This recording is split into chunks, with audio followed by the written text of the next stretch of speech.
엄마, 제발 좀 이런 데서 이러지 마세요. 사람들 다 보잖아요. 또 약 안 드셨죠? 지훈아, 제가 몇 번을 말씀드렸어요. 기억 자꾸 놓치신다고 집에서 쉬시라고요. 그런데 왜 또 나와서 이런 걸 하세요? 지훈아, 엄마는 그런 거 아니야. 요즘 그냥 가끔 깜빡하는 것뿐이야. 그게 문제라는 거예요. 그래서 제가 약 드시라고 하는 거잖아요.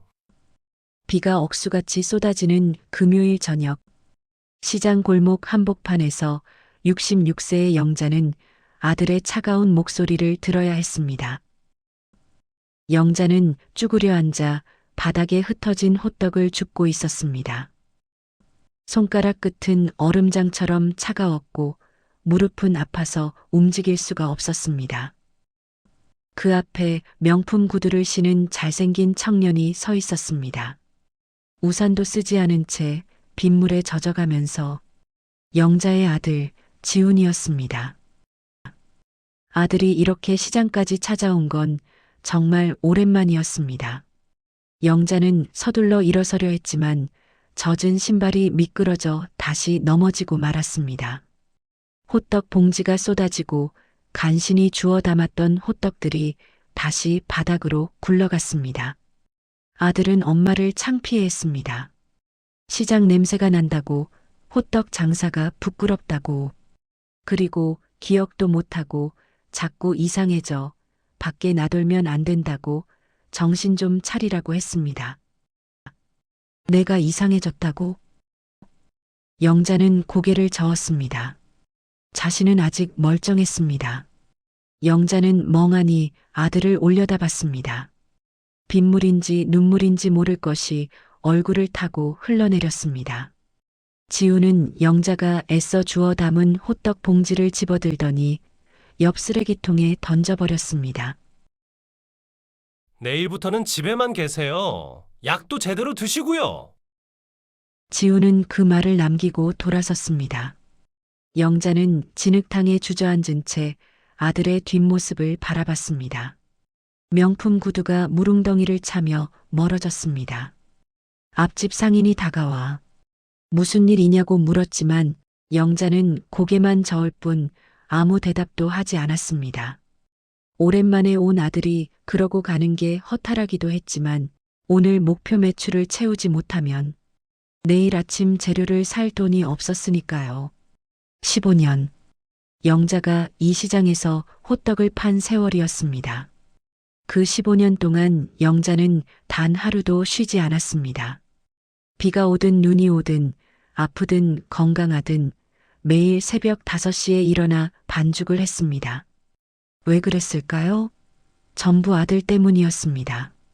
고등학교 등록금, 대학교 등록금, 고시원 월세, 취업 준비 비용. 영자는 아들이 필요하다는 건 무엇이든 마련해줬습니다. 손이 동상에 걸려 살이 터져도 허리가 아파서 밤새 잠을 못 자도 영자는 불평 한마디 하지 않았습니다. 내 아들만 잘 되면 돼. 내 지훈이만 성공하면. 그게 영자의 유일한 소원이었습니다. 하지만 아들은 엄마를 창피해했습니다. 영자는 천천히 일어섰습니다. 온몸이 욱신거렸습니다. 그때 누군가 영자 앞에 검은 우산을 펼쳐들었습니다. 영자가 고개를 들어보니 60대 중반으로 보이는 단정한 신사가 서 있었습니다. 회색 정장에 은색 넥타이를 맨 그는 영자를 보더니 얼굴이 새하얗게 질렸습니다. 박정숙 회장님 살아 계셨던 겁니까? 신사의 목소리는 떨리고 있었습니다. 그는 영자를 보면서 마치 유령을 본 사람처럼 뒷걸음질 쳤습니다. 박정숙? 영자는 그 이름을 중얼거렸습니다.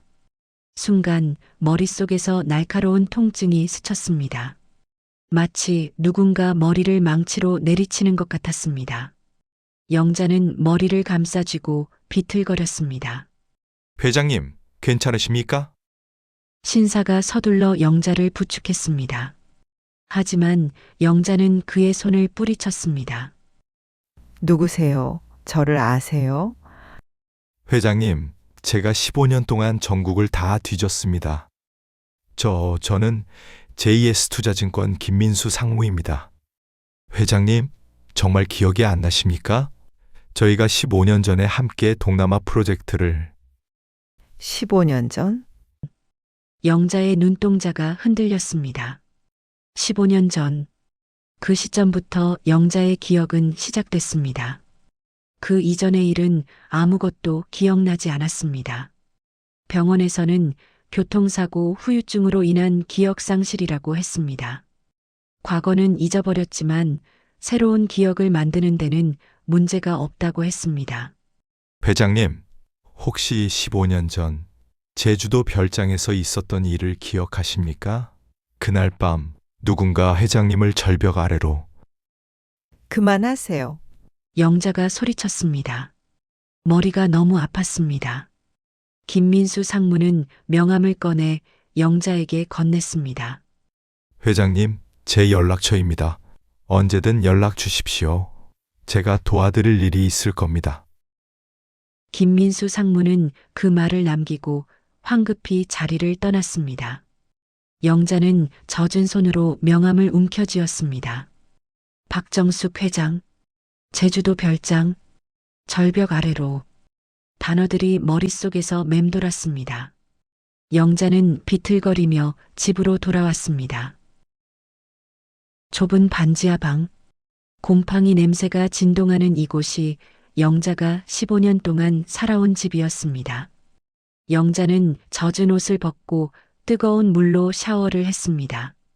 하지만 몸은 따뜻해져도 머릿속은 더 혼란스러워졌습니다. 박정숙, 그게 정말 자신의 이름일까요? 회장, 자신이 정말 회장이었을까요? 말도 안 되는 소리였습니다.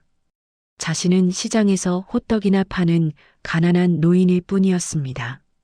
그날 밤 영자는 잠을 이룰 수 없었습니다. 침대에 누워 천장을 바라보며 김민수 상무의 말을 되새겼습니다. 박정숙 회장님, 제주도 별장, 절벽 아래로 단어 하나하나가 머릿속에서 메아리 쳤습니다. 새벽 3시 영자는 벌떡 일어나 앉았습니다.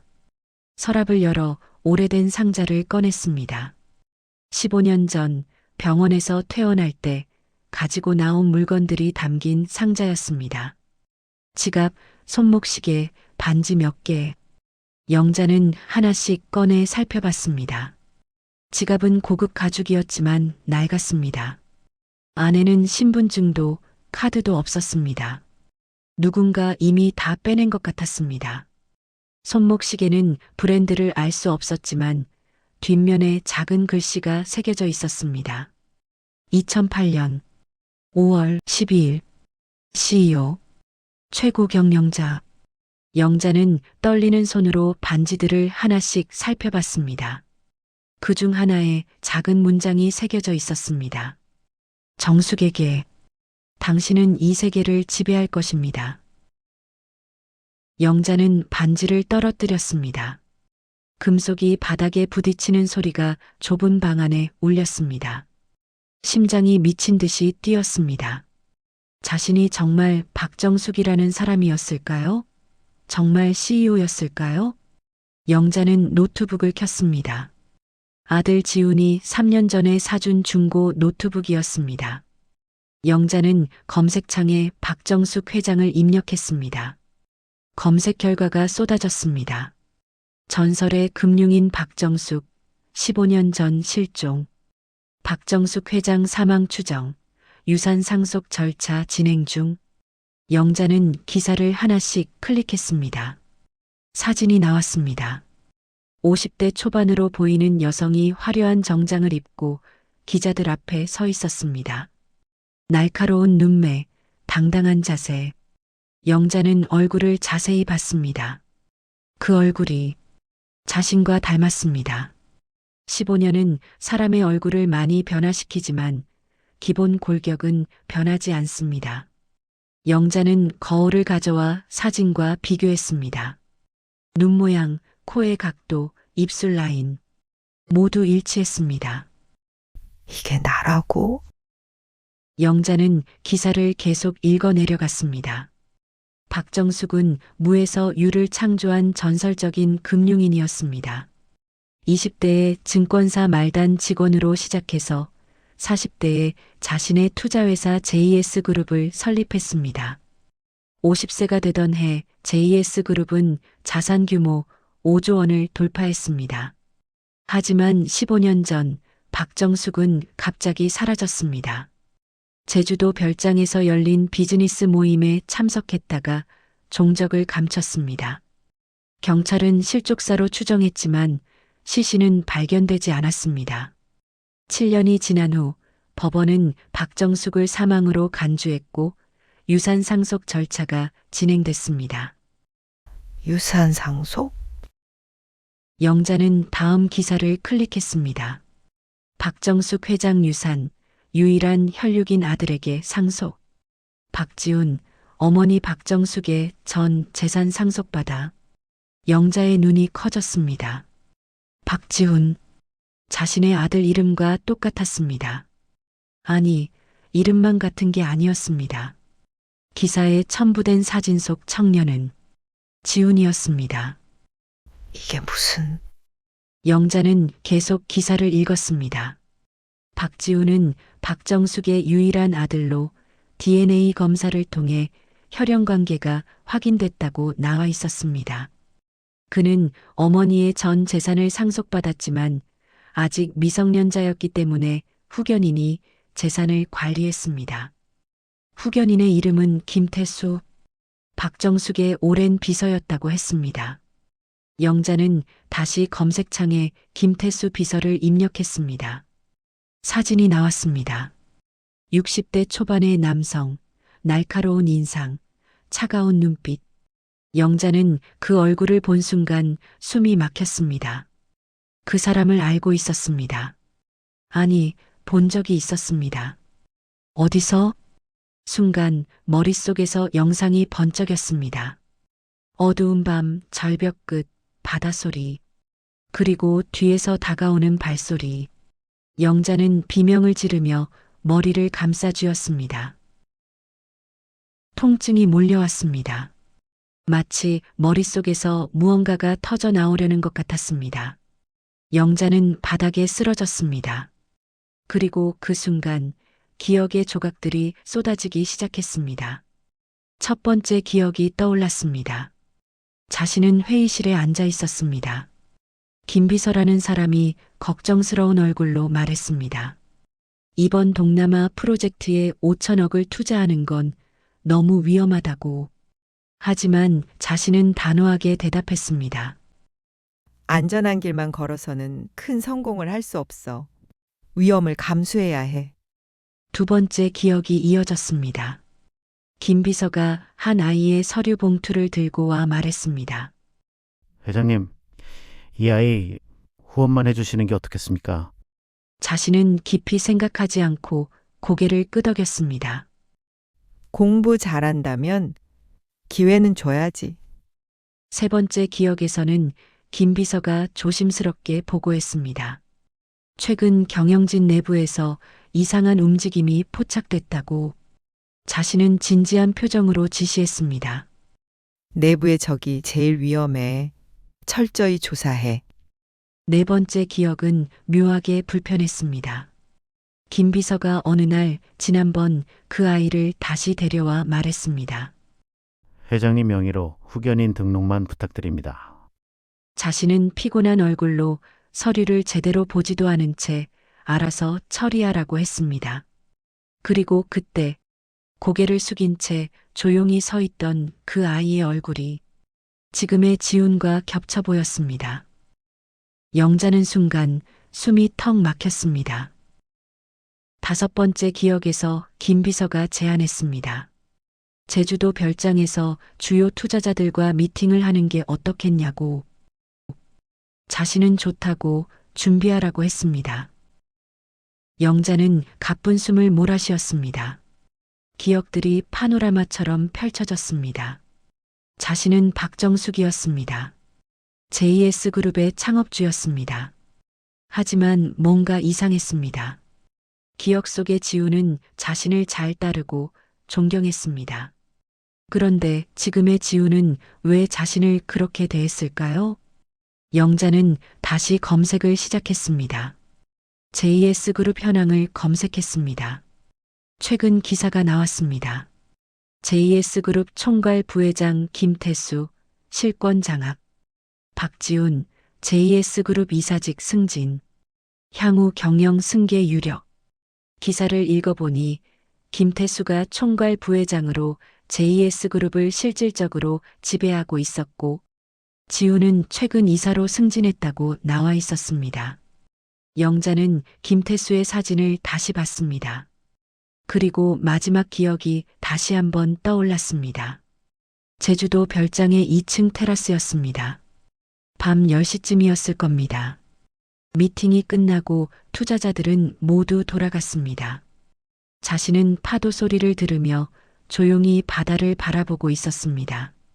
뒤에서 김비서의 목소리가 들려 자신은 돌아섰습니다. 김비서가 다가왔습니다. 그의 손에 뭔가 반짝이는 게 들려 있었습니다. 그게 뭐냐고 물었습니다. 김비서가 대답했습니다. 죄송합니다. 그 순간 그가 자신을 밀었습니다. 자신은 뒤로 비틀거렸습니다. 난간이 무너졌습니다. 몸이 허공에 떠 절벽 아래로 떨어지기 시작했고 비명을 질렀습니다. 차가운 바다가 다가와 온몸을 삼켰습니다. 그리고 어둠. 영자는 바닥에 쓰러진 채 울었습니다. 기억이 돌아왔습니다. 자신을 죽이려 한 사람은 김태수였습니다. 그리고 그는 지금 JS그룹의 총괄 부회장이었습니다. 왜 날 죽이려 했어? 영자는 떨리는 손으로 휴대폰을 집어들었습니다. 지훈에게 전화를 걸었습니다. 신호음이 길게 이어졌고 마침내 지훈이 받았습니다. 왜요, 엄마? 목소리는 짜증으로 가득했습니다. 지훈아, 엄마가 물어볼 게 있어. 뭔데요? 빨리 말해요. 나 바빠요. 너 정말 내 아들이니? 전화기 너머로 침묵이 흘렀습니다. 길고 긴 침묵. 그리고 지훈이 웃었습니다. 차갑고 섬뜩한 웃음소리였습니다. 엄마, 약 드셨어요? 오늘 거 안 드셨죠? 그거 매일 안 먹으면 또 기억 흐려진다고 했잖아요. 영자는 전화를 끊었습니다. 떨리는 손으로 침대 옆 서랍을 열었습니다. 지훈이 챙겨준 영양제들이 가득했습니다. 이게 정말 나한테 필요한 약일까? 다음 날 아침 영자는 평소보다 훨씬 일찍 눈을 떴습니다. 시장 가게를 여는 대신 집 근처가 아닌 버스로 새 정거장을 가야 하는 큰 약국으로 향했습니다. 누구에게도 들키고 싶지 않았기 때문입니다. 약국 문을 열고 들어가자 젊은 여성 약사가 미소로 맞았습니다. 어서 오세요. 무엇을 도와드릴까요? 영자는 가방에서 약통을 꺼냈습니다. 지훈이 매일 챙겨준 영양제들이었습니다. 약사는 약통을 받아 라벨을 살펴보다가 순간 표정이 굳었습니다. 손님, 이거 어디서 구하셨어요? 아들이 챙겨줬어요. 영양제라고. 약사는 고개를 저었습니다. 손님, 이거 영양제 아니에요. 리바스티 금인이에요. 중증 알츠하이머 환자들에게 쓰는 약입니다. 뭐라고요? 이 약은 기억 형성을 방해하고 장기 기억을 흐릿하게 만듭니다. 건강한 사람이 장기간 복용하면 치매와 비슷한 증상이 나타날 수 있어요. 약사는 다른 약통들도 하나씩 확인했습니다. 이건 벤조다이아제핀 계열의 수면제고 이건 항정신병 약이에요. 그리고 이 약들 손님 이름으로 처방된 기록이 없습니다. 누군가 다른 사람 명의로 받아온 것 같아요. 영자는 뒤로 휘청거렸습니다. 약사가 급히 의자를 끌어왔습니다. 손님, 괜찮으세요?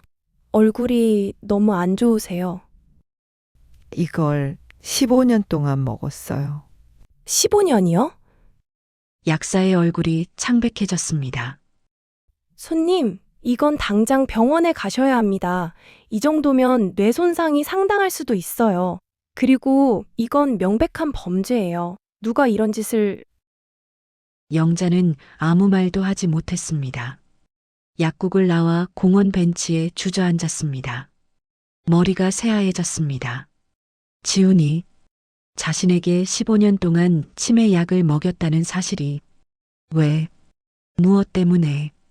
영자는 떨리는 손으로 김민수 상무의 명함을 꺼냈습니다. 번호를 누르는 손끝이 계속 떨렸습니다. 여보세요? 저 어제 시장에서 회장님이십니까? 2시간 후 영자는 조용한 카페에서 김민수 상무를 만났습니다. 그는 영자를 보자마자 눈시울을 붉혔습니다. 정말 살아계셨군요. 상무님, 제가 정말 박정숙이 맞나요? 김민수는 가방에서 오래된 사진을 꺼냈습니다. JS그룹 임직원들이 함께 찍은 단체 사진. 한가운데 자신감 넘치는 표정의 여자가 서 있었습니다. 그리고 그 옆에 젊은 김민수가 서 있었습니다. 회장님, 이게 15년 전 사진입니다. 우리가 동남아 프로젝트를 성공시킨 후 찍은 거예요.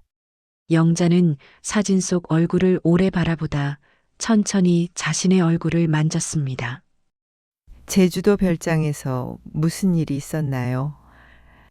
김민수의 표정이 어두워졌습니다. 그날 밤 회장님 곁에 있던 사람은 김태수 비서뿐이었습니다. 다른 사람들은 모두 서울로 돌아갔고요. 다음 날 아침 김 비서가 회장님 실종 신고를 했습니다. 김태수가 저를 밀었어요. 김민수가 벌떡 일어섰습니다. 뭐라고요? 기억이 돌아왔어요. 조금씩. 김민수는 이를 악물었습니다. 그 개자식 역시 그랬군요. 저는 처음부터 의심했습니다. 김태수가 너무 빨리 경영권을 장악했거든요. 회장님이 실종되자마자. 그리고 곧 지훈군을 데리고 나타났습니다. 지훈이가 정말 제 아들인가요? 김민수는 고개를 저었습니다. 법적으로는 그렇습니다. 하지만 김민수는 낮은 목소리로 말했습니다. DNA 검사는 조작될 수 있습니다. 특히 그 병원은 김태수와 연결돼 있었습니다. 영자의 머릿속이 다시 어지러워졌습니다. 회장님, 지금 당장 변호사를 선임하셔야 합니다. 그리고 김태수를 살인미수로 고발하셔야 합니다. 하지만 증거가 없어요. 제가 찾겠습니다. 영자는 김민수를 바라봤습니다. 이 사람을 믿어도 될까요? 하지만 지금 영자에게는 다른 선택지가 없었습니다. 그날 밤 영자는 집으로 돌아와 지훈의 방에 들어갔습니다. 평소라면 절대 들어가지 않았을 방이었습니다. 영자는 지훈의 책상 서랍을 열었습니다. 서류들이 가득했고 하나씩 꺼내 살펴봤습니다. 대부분 회사 관련 서류였습니다. 그 중에서 오래된 봉투 하나가 눈에 띄었습니다. 안에는 편지가 들어 있었습니다. 아들아, 태수야. 엄마가 너를 낳았지만 키워주지 못해 미안하다. 하지만 언젠가는 네게 세상을 선물해 주마. 박정숙이라는 여자를 이용해서 우리가 가져야 할 것을 모두 가지자. 엄마 김순이. 영자는 편지를 떨어뜨렸습니다. 지훈은 김태수의 아들이었습니다. 영자는 휴대폰을 꺼내 집 안구석에 숨었습니다. 그리고 기다렸습니다. 밤 9시 현관문이 열리고 지훈이 돌아왔습니다. 그는 전화를 하고 있었습니다. 아버지, 노인네가 요즘 좀 이상해요. 어제도 이상한 질문을 하더라고요. 영자는 숨을 죽였습니다. 아버지, 진짜 15년이나 이 짓 하는 거. 지겨워 죽겠어요. 그 스위스 계좌. 꼭 15년이 지나야만 활성화되게 잠금 걸어둘 건 뭐람? 홍채 인식에 지문까지 살아있어야 한다니. 노인네 죽이지도 못하고 이게 뭐냐고요. 전화기 너머 김태수의 목소리가 새어나왔습니다. 조금만 참아라. 조금만 있으면 그 15년 잠금이 풀리는 날이다. 그때 노인네 데리고 스위스 은행 접속해서 지문 찍게 하고 비밀번호만 불게 하면 끝이야. 그 전까지 절대 정신 돌아오게 하면 안 된다. 약 용량 늘려. 영자는 입을 틀어막았습니다. 비명이 나올 것 같았습니다. 지우는 전화를 끊고 자기 방으로 들어갔습니다. 영자는 벽에 기대 주저앉았습니다. 자신은 속았습니다. 저 아이는 자신의 아들이 아니었습니다. 김태수의 아들이었습니다. 그들은 처음부터 자신을 노리고 있었던 것입니다. 3조 원. 영자는 기억했습니다. 스위스 은행 계좌. 자신이 비상금으로 모아둔 돈이었습니다. 비밀번호는 영자는 아직 기억하지 못했습니다. 영자는 떨리는 손으로 김민수에게 문자를 보냈습니다. 지우는 제 아들이 아닙니다. 김태수의 아들입니다. 증거를 찾았습니다. 답장은 즉시 왔습니다. 내일 만나서 얘기합시다. 회장님, 이제 반격할 시간입니다. 그날 밤 영자는 잠들지 못했습니다. 침대에 앉아 15년 전의 기억들을 하나씩 되짚었습니다. 약을 끊은 지 사흘째 기억은 점점 또렷해지고 있었습니다. 자신은 박정숙이었습니다. 가난한 집안에서 태어나 고등학교도 겨우 졸업했지만 숫자에 대한 천재적인 감각으로 증권사 말단 직원으로 시작해 30세에 펀드 매니저가 되었고 40세에 JS그룹을 설립했습니다. 그리고 혼자가 아니었습니다. 김태수가 있었습니다. 김태수는 영자가 비서로 채용한 사람이었습니다. 성실하고 똑똑하고 충성스러웠습니다. 영자는 그를 믿었기에 많은 것을 맡겼습니다. 그게 인생 최대의 실수였습니다. 15년 전 그날 밤, 김태수는 영자를 절벽으로 밀어 죽이려 했습니다. 실패했습니다. 영자는 바다로 떨어지며 기적처럼 살아남았고 대신 모든 기억을 잃었습니다. 지나가던 어선에 구조돼 병원으로 옮겨졌지만 지갑도 신분증도 없었습니다. 영자는 신원 미상의 기억상실 환자가 되었고 6개월 뒤 정부 지원으로 작은 방 하나를 얻었습니다. 그리고 그때 나타난 사람이 지훈이었습니다. 김태수가 보낸 아이였습니다. 지훈은 영자에게 말했습니다. 저는 당신의 아들이에요. 영자는 믿을 수밖에 없었습니다. 다른 선택지가 없었으니까요. 그날부터 지훈은 매일 영양제를 챙겨줬습니다. 하루도 빠짐없이. 그 약 때문에 영자의 기억은 15년 동안 돌아오지 않았습니다. 그 15년 동안 영자는 가짜 아들을 위해 호떡을 팔았고 김태수와 지훈은 JS그룹을 완전히 장악했습니다. 이제 남은 건 하나뿐이었습니다. 스위스 계좌의 비밀번호. 영자는 노트북을 켜고 스위스 은행 홈페이지에 접속했습니다. 계좌번호는 기억났지만 비밀번호는 떠오르지 않았습니다. 영자는 눈을 감고 깊이 숨을 들이마셨습니다. 기억 속으로 들어갔습니다. 계좌를 만들던 날, 은행 직원이 말했습니다. 절대 잊지 않을 비밀번호로 설정하세요. 그 순간 기억이 번쩍였습니다. 최고의 경영자로 선정된 날 5월 12일. 그래 그날이었지. 영자는 키보드에 숫자를 입력했습니다. 화면이 바뀌었습니다. 로그인 성공. 계좌 잔액이 나타났습니다. 3조 2천억 원. 영자는 한동안 화면을 바라보기만 했습니다. 이 돈은 자신의 인생이었고, 그리고 김태수와 지훈이 노리는 전부였습니다. 영자는 곧바로 김민수에게 전화를 걸었습니다. 상무님, 제 계좌에 접속했어요. 회장님, 비밀번호를 기억하셨군요. 지금 당장 변호사를 만나고 싶어요. 다음 날 영자는 김민수가 예약한 서울 중심가의 한 대형 로펌으로 향했습니다. 회의실에는 3명의 변호사가 기다리고 있었습니다. 박정숙 회장님 만나 뵙게 되어 영광입니다.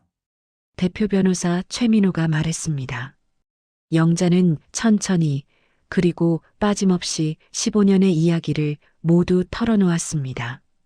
절벽에서 떨어진 밤의 기억, 병원에서 깨어났을 때 아무것도 기억하지 못했던 일, 이름도 과거도 없이 반지하 방에서 눈을 떴던 날, 그리고 아들이라 믿었던 아이가 매일 챙겨주던 약을 먹으며 조금씩 자신이 사라져가던 시간까지 중간중간 목이 메어 몇 번이나 말을 멈췄고 손이 떨려 컵을 제대로 잡지 못하는 순간도 있었습니다. 변호사들은 아무 말 없이 메모만 하며 그 이야기를 들었습니다. 모든 이야기가 끝났을 때 회의실 안에는 잠시 무거운 침묵이 흘렀습니다. 그리고 그 침묵을 깨고 대표 변호사 최민호가 입을 열었습니다. 회장님, 지금 우리가 가진 증거는 충분합니다. 서류를 펼쳤습니다. 첫째, 김태수의 아들 김지훈의 출생 증명서. 김태수에게 지훈이라는 이름의 아들이 있었습니다. 출생 연도는 현재의 박지훈과 정확히 일치합니다. 둘째, 15년 전 DNA 검사를 진행한 병원의 재무 기록. 김태수로부터 거액의 돈을 받은 흔적이 있습니다.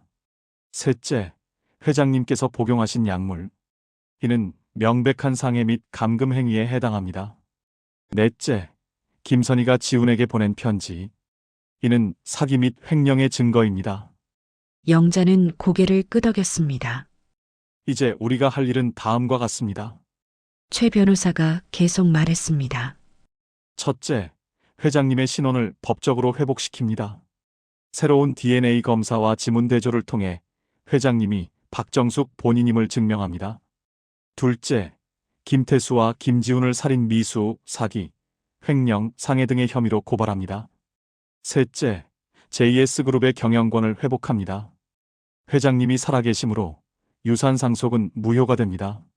넷째, 회장님의 자금을 보호를 해야 하므로 김태수 일당이 접근하지 못하도록 합니다. 영자는 깊이 숨을 들이마셨습니다. 시작합시다. 그날 오후 서울중앙지검에 고발장이 접수됐습니다. JS그룹 본사. 김태수는 회장실에서 서류를 검토하고 있었습니다. 비서가 급히 들어왔습니다. 회장님, 큰일 났습니다. 무슨 일인가? 검찰에서 회장님을 조사하겠다고 연락이 왔습니다. 뭐? 김태수가 벌떡 일어섰습니다. 무슨 혐의로? 살인 미수와 사기 횡령이라고. 김태수의 얼굴이 창백해졌습니다. 곧바로 지훈에게 전화했습니다. 시훈아, 당장 집에 가서 노인네 확인해. 지훈은 급히 집으로 향했습니다.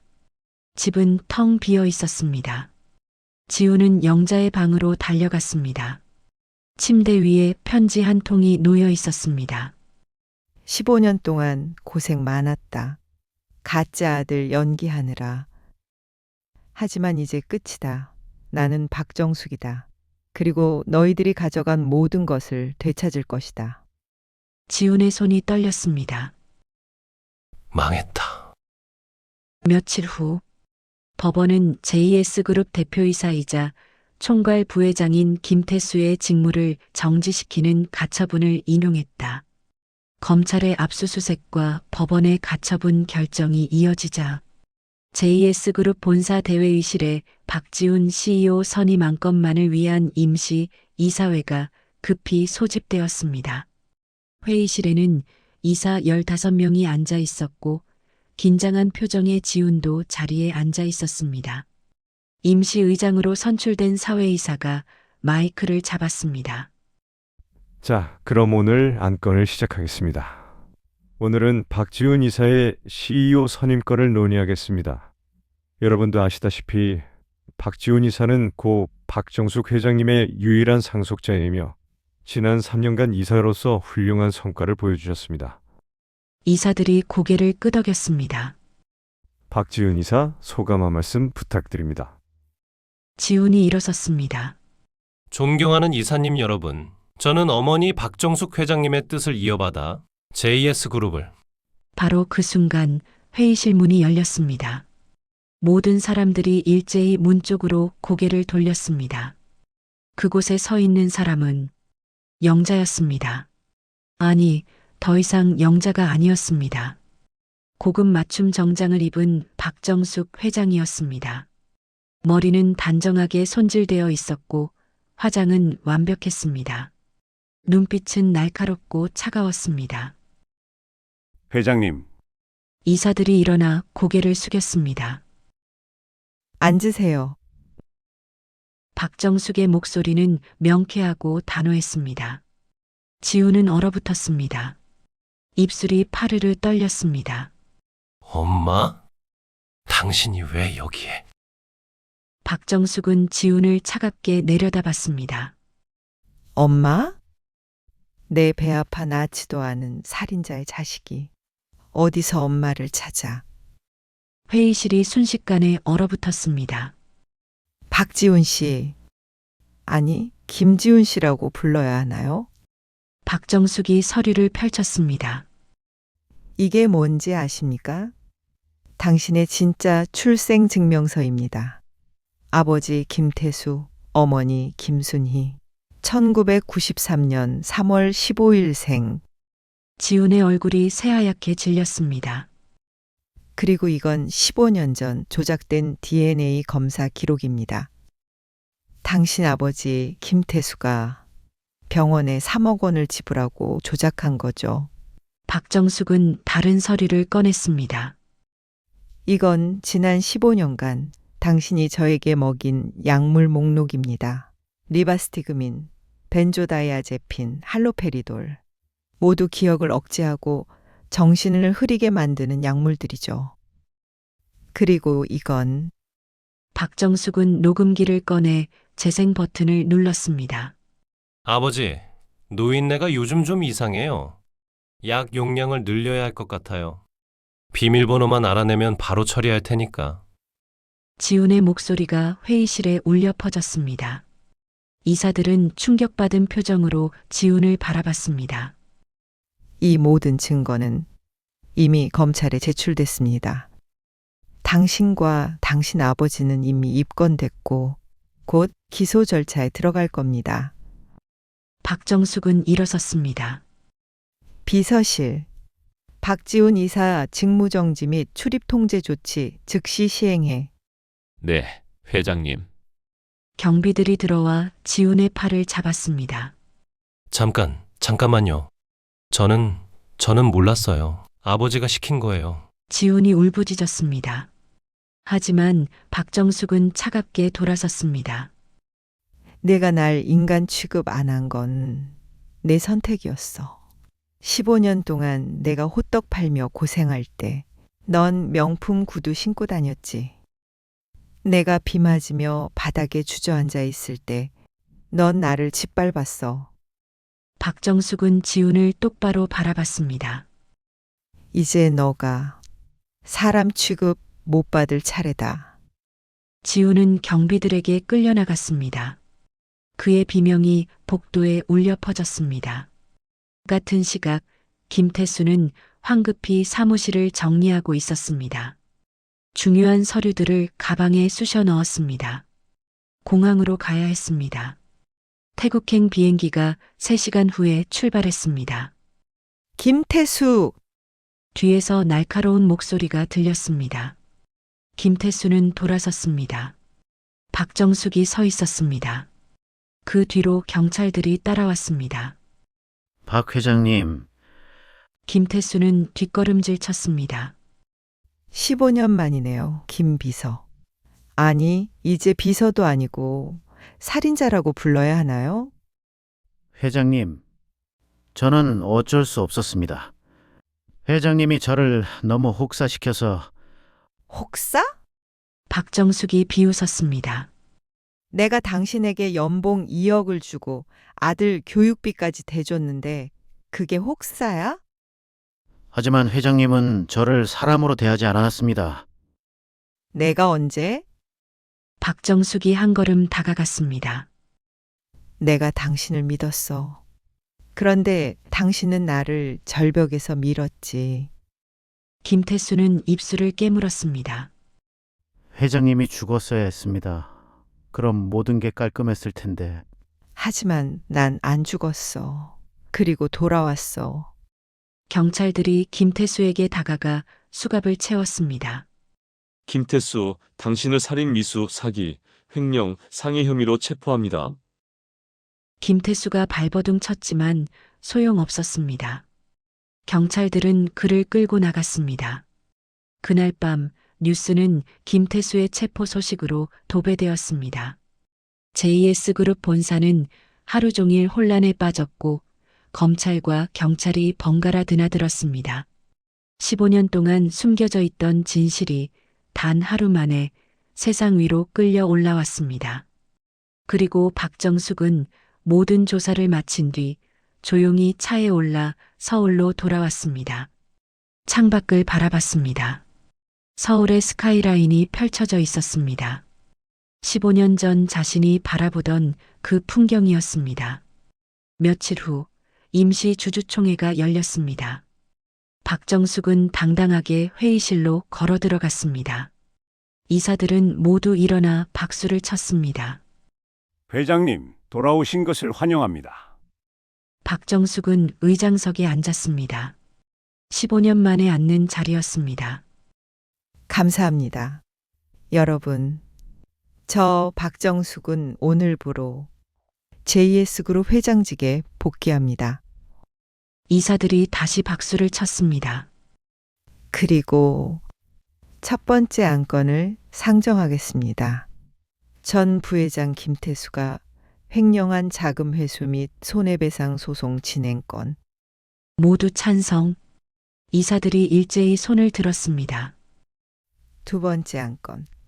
JS그룹의 새로운 비전 수립건. 저는 앞으로 이 그룹을 더욱 투명하고 윤리적인 기업으로 만들 것입니다. 모두 찬성. 회의가 끝나고 박정숙은 김민수 상무를 불렀습니다. 상무님, 고마워요. 당신이 없었으면 저는 아직도 시장에서 호떡을 팔고 있었을 거예요. 김민수는 고개를 숙였습니다. 회장님, 저는 당연한 일을 했을 뿐입니다. 당신을 부사장으로 승진시키겠습니다. 함께 이 회사를 다시 일으켜 세웁시다. 감사합니다, 회장님. 2달 후 법원. 김태수와 김지훈의 선고 공판이 열렸습니다. 박정숙은 방청석에 앉아 있었습니다. 피고인 김태수 살인 미수죄로 징역 15년, 사기 및 횡령죄로 징역 10년, 총 징역 25년을 선고합니다. 피고인 김지훈 사기 및 상해죄로 징역 10년을 선고합니다. 판사의 망치가 내려쳤습니다. 김태수와 지훈은 무너졌습니다. 박정숙은 법정을 나섰고 밖에서 기자들이 기다리고 있었습니다. 회장님, 한 말씀 부탁드립니다. 박정숙은 잠시 멈춰섰습니다. 저는 15년 동안 모든 것을 잃었습니다. 기억도, 재산도, 지위도. 하지만 포기하지 않았습니다. 그리고 오늘 모든 것을 되찾았습니다. 앞으로의 계획도 궁금합니다. JS그룹을 아시아 최고의 투자 그룹으로 만들 것입니다. 그리고 그날 저녁 박정숙은 시장을 찾았습니다. 15년 동안 호떡을 팔던 그 자리였습니다. 이제는 다른 사람이 가게를 하고 있었습니다. 박정숙은 호떡 하나를 샀습니다. 따뜻한 호떡을 손에 들고 한입 베어 물었습니다. 15년. 참 긴 시간이었어. 박정숙은 하늘을 올려다봤습니다. 별이 반짝이고 있었습니다. 하지만 이제 진짜 시작이야. 박정숙의 진짜 전설은 지금부터야. 그녀는 미소 지으며 걸음을 옮겼습니다. 명품 구두가 시장 바닥을 밟았습니다. 그녀는 이 바닥이 자랑스러웠습니다. 왜냐하면 이 바닥에서 그녀는 다시 일어섰으니까요. 시장통 호떡 아줌마는 사라졌습니다. 대신 대한민국 금융계를 뒤흔들 전설이 돌아왔습니다. 그리고 이 전설은 이제 막 새로운 장을 쓰기 시작했습니다. 오늘 사연은 어떠셨나요? 구독과 좋아요는 더 좋은 사연을 발굴하는데 큰 힘이 됩니다. 들어주셔서 감사합니다.